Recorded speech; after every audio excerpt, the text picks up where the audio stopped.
काटकर नहर के पास कुछ उदास उदास सा चला जा रहा था गरीबदास कि क्या हुआ अनायास दिखाई दिए सामने दो मुस्तंडे जो अमीरों के लिए शरीफ थे पर गरीबों के लिए गुंडे।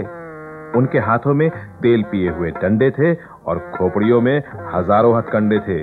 बोले, ओ गरीबदास सुनो, अच्छा मुहूर्त है, अच्छा सगुन। हम तेरे दलिद्दर मिटाएंगे, आज तुझे गरीबी की रेखा से ऊपर उठाएंगे। गरीबदास डर गया बेचारा। उसने मन ही मन विचारा, मैंने गांव की कितनी ही लड़कियां उठा दी, कितने ही लोग जिंदगी से उठा दिए, अब मुझे उठाने वाले हैं। आज तो भगवान ही रखवाले हैं। हाँ भाई गरीबदास, चुप क्यों है?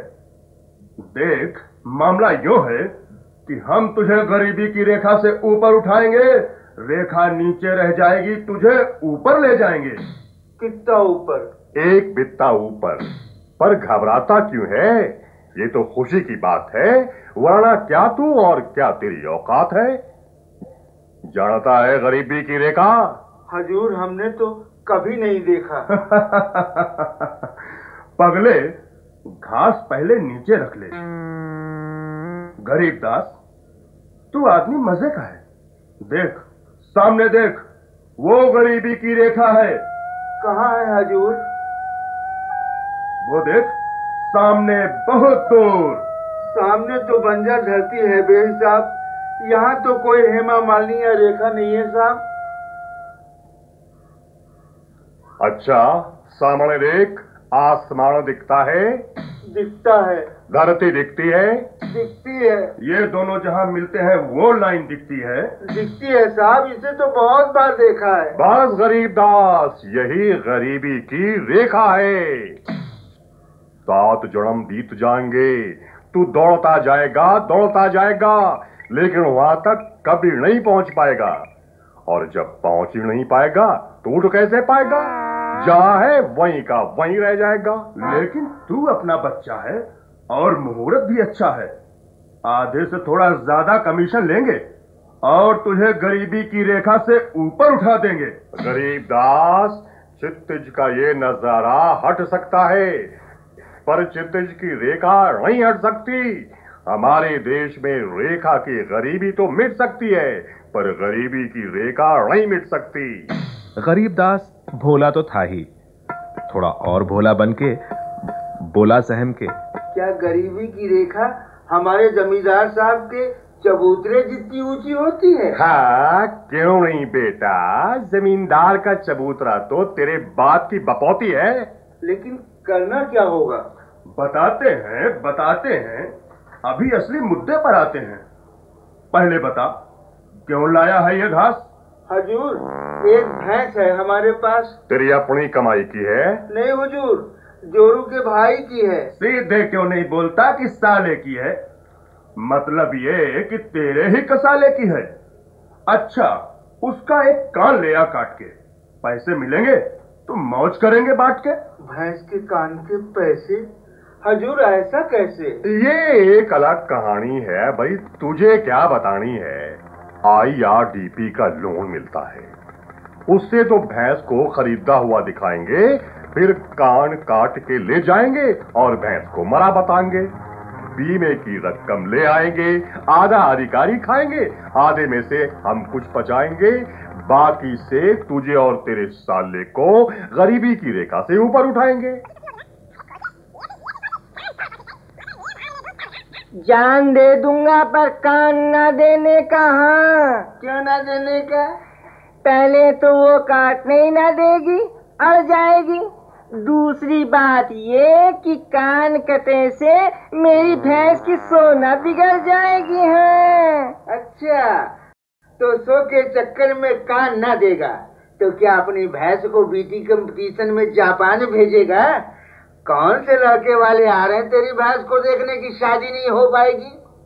अरे भैंस तो तेरे घर में ही रहेगी, बाहर थोड़ी जाएगी। और कौन सी कुआरी है तेरी भैंस की मरा ही जा रहा है?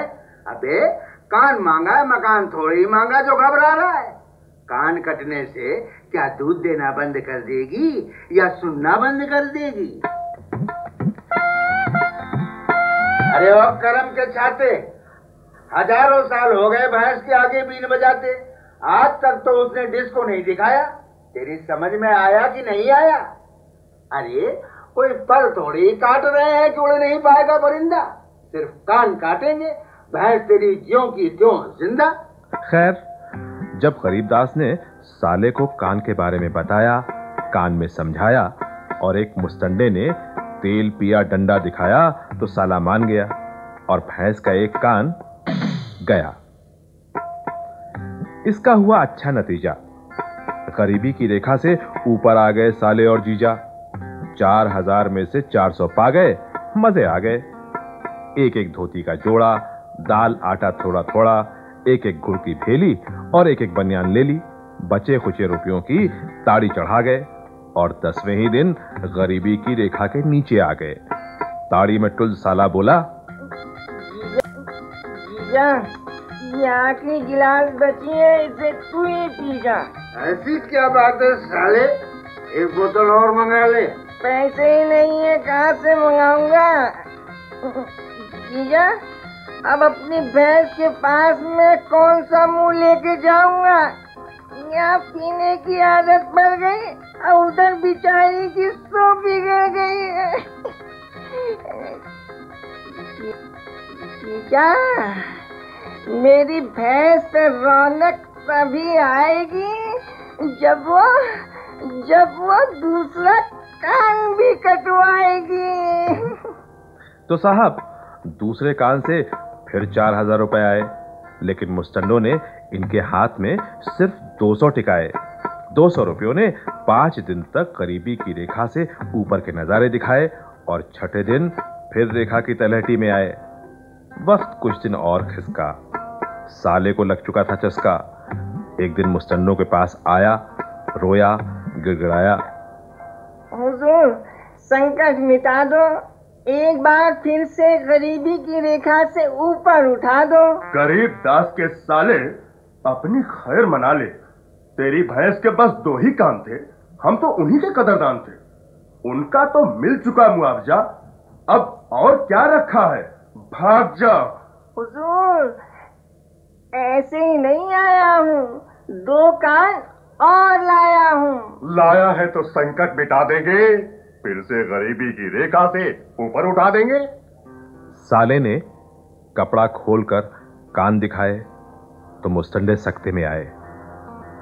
देखते ही परेशान थे, क्योंकि ये तो इंसान के कान थे। मुस्तंडे ने पान पीका और जोर से चीखा, अबे ये किस पाजी के हैं? जीजा जी के हैं। अब कहने को क्या रहा। वैसे तो आज दुनिया में हर तरफ हर इंसान एक दूसरे के कान काट रहा है, नरभक्षी हो गया है, एक दूसरे का लहू चाट रहा है। पर वो गरीबदास के साले, तूने तो अपने जीजा जी के ही काट डाले। पशुओं के कान की कीमत है, इंसान के कान की नहीं। भाग जा, वरना गाड़ दूंगा यहीं। तो बंधुओं, भ्रष्टाचार के प्रतीक उन कनकटे पशुओं की कतार में अत्याचार का प्रतीक अपना ये कनकटा गरीबदास आज भी भटक रहा है और गरीबी की रेखा से बहुत बहुत बहुत नीचे के अंधियारे शून्य में लटक रहा है। कनकटा गरीबदास कुछ और ज्यादा उदास देखो ला रहा है अपनी कनकटी भैंस के लिए घास।